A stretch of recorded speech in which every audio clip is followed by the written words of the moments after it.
Students, हम discuss कर रहे हैं कार्बन एंड इट्स कंपाउंड्स। कल के लेक्चर में हमने बताया था कि कार्बन की वैलेंसी 4 है, ये 4th पीरियोडिक टेबल में आता है। इसके साथ बाकी जो एलिमेंट्स हैं वो हैं जर्मेनियम है, सिलिकॉन है, लेड है, टिन है, फ्लेरोवियम वगैरह वगैरह ये हैं। इनके वैलेंसी 4 है और इसकी वर्सटाइल नेचर होती है because of two reasons. One is tetravalency, having the valency of 4, and other is the property of linking one carbon atom with another carbon atom and another carbon atom with another carbon atom to form a long chain compounds. बड़े बड़े लंबी लंबी चैन वाले compounds तैयार करने हैं। तो ये दो प्रॉपर्टीज की वजह से इसको वर्सटाइल नेचर है। एक है टेट्रावेलेंसी और दूसरा है कैटेनेशन। साथ में हमने कहा था कि ये जो केमिकल्स हैं, ये जो मॉलिक्यूल्स हैं, ये एटम्स हैं, ये किसी मॉलिक्यूल में या तो इलेक्ट्रॉन्स लूज करते हैं या गेन करते हैं अपनी स्टेबिलिटी के लिए। तो जो लूज करता है उसको पॉजिटिव चार्ज हो जाता है, जो गेन करता है उसको नेगेटिव चार्ज होता है। एक इलेक्ट्रॉन लूज हुआ तो ऊपर एक पॉजिटिव लिखा होगा, फॉर एग्जांपल Na1 पॉजिटिव होता है, और Cl ने एक रिसीव किया तो Cl के ऊपर 1 नेगेटिव होता है। तो नेगेटिव और पॉजिटिव जो है एक दूसरे को आयन्स बन गए और एक दूसरे को अट्रैक्ट करते हैं। तो बीच में उस मॉलिक्यूल्स में, एटम के बीच में एक केमिकल बॉन्ड बन जाता है जो उन एटम्स को उस मॉलिक्यूल में इकट्ठे रखता है। That is called as chemical bond. और फिर साथ में बताया था कि केमिकल बॉन्ड जो है डिफरेंट टाइप्स के हैं, जैसे covalent bond, ionic bond, polar bond, hydrogen bond. तो आज हम बताएंगे आपको what is a covalent bond. Mutual sharing आपने एक पॉइंट याद रखना है बस। इस पूरे क्वेश्चन में म्यूचुअल शेयरिंग अगर आपको याद रह गया तो बहुत अच्छे तरीके से आप ये क्वेश्चन समझ सकते हैं। That type of bond, what is bond? It is a force that helps the atoms together. Molecule में वो कौन सी फोर्स है जिसने उन एटम्स को इकट्ठे रखा है, तो उसको हम केमिकल बॉन्ड कहते हैं। और केमिकल बॉन्ड में टाइप पहले हम कर रहे हैं covalent bond. Covalent bond is also called as molecular bond and it involves the mutual sharing of one or more electrons between two similar or different atoms. आप जिम्मेदारी करते हैं तो हल लगाने के लिए 2 बैल चाहिए। एक आदमी के पास एक बैल है, दूसरे आदमी के पास भी एक बैल है। एक कहता है उसको कि तू बेच दे, वो कहता है नहीं तू बेच दे। ना वो बेचता है ना वो बेचता है, हल उसने भी लगानी है, हल उसने भी लगानी है। फिर क्या करेंगे? तो फिर वो ऐसा करते हैं कि आज तू बैल मुझे दे दे तो मेरे हो गए 2, कल तू मेरा भी ले जाना तो तेरे भी हो गए 2। हकीकत में है ही 2। या कहावत में भी आप सुनते हैं कि एक तीतर के आगे 2 तीतर, एक तीतर के पीछे 2 तीतर। बताओ टोटल कितने तीतर? तो कुछ कहेंगे 5, कुछ कहेंगे 7, कुछ कहेंगे 8। तो आप खुद इसको जो है चेक कर लेना कि एक तीतर के आगे 2 तीतर, एक तीतर के पीछे 2 तीतर, टोटल कितने तीतर। तो यहाँ पर एक के भी 2 बैल, दूसरे के भी 2 बैल, लेकिन हकीकत में है ही 2 बैल। तो वहाँ क्या करेंगे? म्यूचुअल शेयरिंग करेंगे।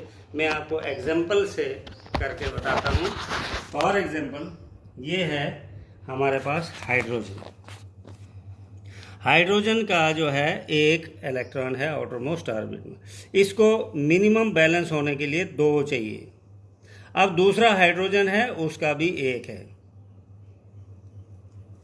अब ना ये लूज करता है, ना ये लूज करता है, ना ये गेन करता है, ना ये गेन करता है। ये कहते हैं चलो भाई इनको म्यूचुअल रखते हैं, म्यूचुअल शेयरिंग करते हैं। ये कहता है जी मेरे 2, और ये कहता है जी मेरे भी 2। तो यहाँ पर बन गया H सिंगल बॉन्ड H। अब ये माइनस नहीं पढ़ना इसको बोलेंगे सिंगल बॉन्ड, सिंगल बॉन्ड। अगर ऐसे इज इक्वल टू की तरह लेकिन थोड़ी सी लाइनें बड़ी होंगी तो इसको बोलते हैं डबल बॉन्ड, डबल बॉन्ड। और अगर 3 लाइनें होंगी ऐसे तो इसको बोलते हैं ट्रिपल बॉन्ड। अब ये बन जाएगा, इसको हम ऐसे भी लिख सकते हैं H2, यहाँ 2 एटम्स हैं इसलिए इसको डाई एटॉमिक मॉलिक्यूल भी कहते हैं, डाई एटॉमिक मॉलिक्यूल। एक और एग्जांपल ले जाते हैं। ऑक्सीजन है, इसके जो हैं वैलेंसी 6 है, 1 2 करेक्शन, इसकी जो 3 4 हाइड्रोजन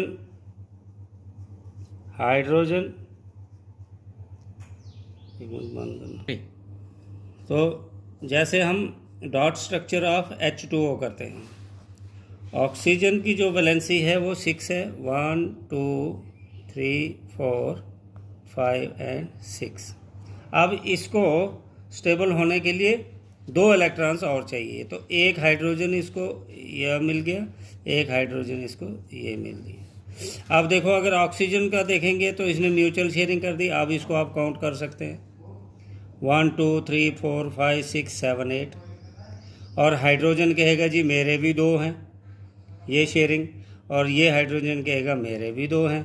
तो ये बन गया oxygen single bond hydrogen, single bond hydrogen, और इसको हम लिख सकते हैं H2O। तो that type of bond which is found by the mutual sharing of 1 or 2 or 3 pairs of electrons is called as a covalent bond. लेकिन mutual sharing होती है। अब यहाँ देखिए, एक पेयर था तो सिंगल बॉन्ड बना। अभी मैं आपको एक और एग्जांपल बताता हूँ जहाँ पे 2 पेयर की शेयरिंग होगी। ये हमारे पास कार्बन है, इसकी वैलेंसी होती है 4। दूसरा कार्बन है, इसकी भी वैलेंसी है 4। अभी देखिए, इसको भी 4 चाहिए और इसको भी 4 चाहिए, लेकिन होता क्या है कि 2 ही मिलते हैं इसको। 2 इसको मिले और 2 इसको मिले, 2 पेयर्स की शेयरिंग कर रहे हैं ये। तो ये बन जाएगा कार्बन डबल बॉन्ड कार्बन। क्यों? यहाँ 2 पेयर्स की शेयरिंग हो रही है। यहाँ single bond hydrogen, single bond hydrogen, single bond hydrogen, single bond hydrogen, और इसी को हम लिख सकते हैं CH2 डबल बॉन्ड CH2। बहुत सी जगहों पे ऐसे भी लिखा जाएगा, हम ऐसे भी लिख सकते हैं CH2 डबल बॉन्ड CH2। अब यहाँ 2 पेयर्स की शेयरिंग हो रही थी। अगर अब कार्बन है तो उसको बेसिकली 4 चाहिए थे, लेकिन इसको 1 ही मिलता है। दूसरा कार्बन है, ये उसके साथ क्या करेगा, 3 पेयर्स की शेयरिंग करेगा, तो उसके पास भी, उसको भी 1 ही मिला। अब यहाँ देखो कि यहाँ इसको अगर आप गौर से देखेंगे तो कार्बन जब हम लेंगे तो इसके काउंट कर दो, ये 8 हो जाएंगे। इसके काउंट कर दो, ये भी 8 हो जाएंगे। और इसके अगर देखेंगे तो 2, इसके देखेंगे तो 2, इसके देखेंगे 2, इसके देखेंगे। अब यहाँ देखिए, कार्बन और कार्बन के बीच में 3 पेयर्स की शेयरिंग हो रही है, तो ट्रिपल बॉन्ड बन गया। यहाँ single bond H, single bond H, इसको हम ऐसे भी लिखते हैं CH triple bond CH।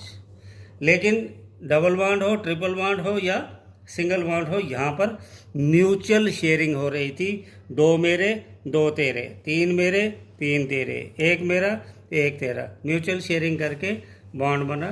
That is called as covalent bond.